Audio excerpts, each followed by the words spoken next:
This matrix shows two theoretical PC builds with the exact same total budget.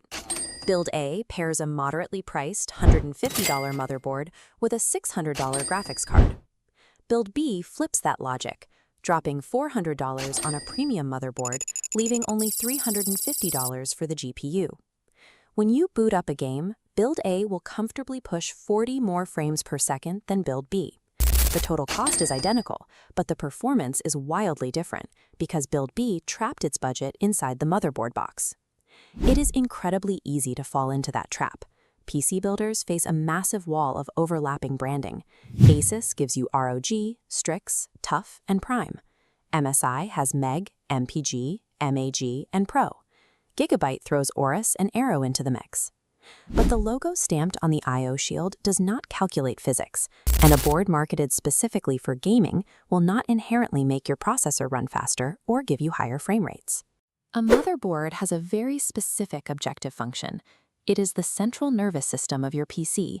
Its only jobs are to safely deliver power from the wall to your components, allow those components to communicate, and provide the physical ports to plug things in. The dilemma is finding the specific price point where your components can run at full speed without paying a premium for marketing features that will sit idle. To maximize your performance per dollar, you have to ignore the brand logos completely. Instead, you need to process your specific component choices through a strict, prioritized evaluation funnel. The very top of that decision funnel is the processor. Your CPU choice dictates your socket, which immediately narrows down your chipset options. This flowchart illustrates a common financial mistake. If you buy a locked, mid-range CPU, routing it to an expensive enthusiast-grade chipset like X670E or Z790 leaves massive amounts of PCIe lanes completely empty. You end up wasting hundreds of dollars on bandwidth the processor cannot even use. The rule here is simple. Select your chipset based entirely on the specific USB and storage connectivity you need, rather than defaulting to the highest number available. Once the chipset is locked in, the funnel moves to physical dimensions: ATX, Micro-ATX, or Mini-ITX. Looking at these three form factor outlines, the extreme space savings of Mini-ITX come with steep physical trade-offs. As the board shrinks, thermal management becomes harder, the price tag goes up, and you instantly lose half your RAM slots and critical PCIe expansion. For the vast majority of builders, Micro-ATX hits the absolute value sweet spot. You lose the bottom PCIe expansion slots found on full ATX boards, but modern gamers almost never use a second graphics card anyway. By matching a practical chipset to your CPU and opting for a Micro-ATX design, you secure a reliable system foundation while protecting your budget from unnecessary bloat. The next step in the funnel is evaluating power delivery.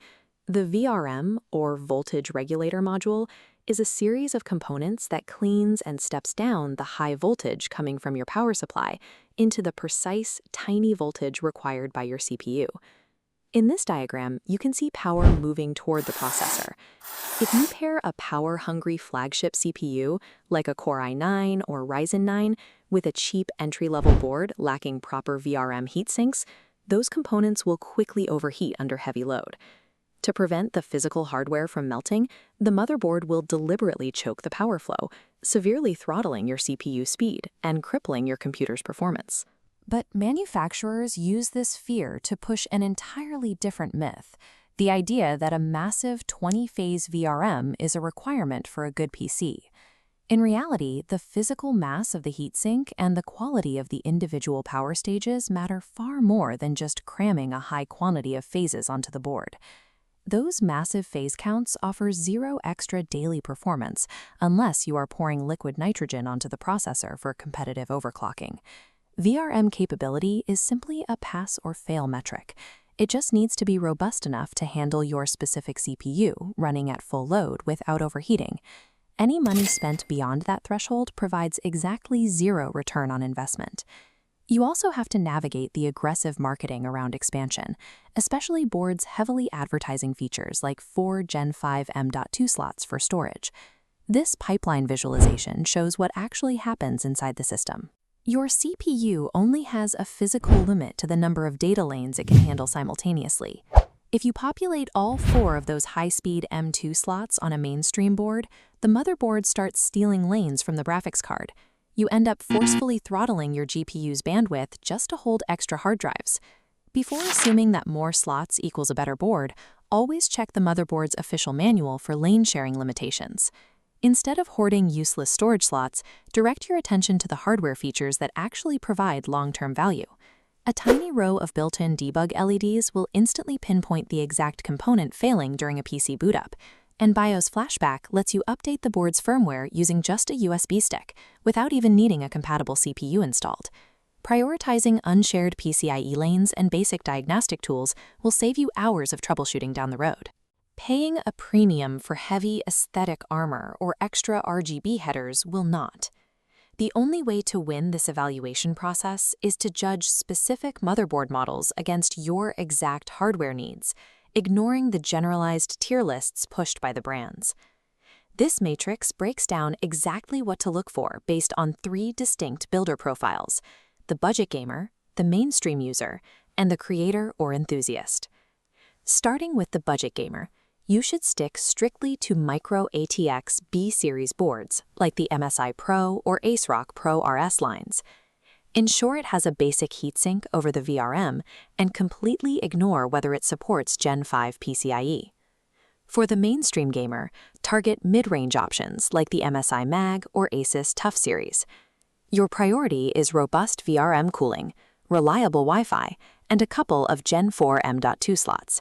You can safely ignore extreme overclocking features. Finally, the creator or enthusiast.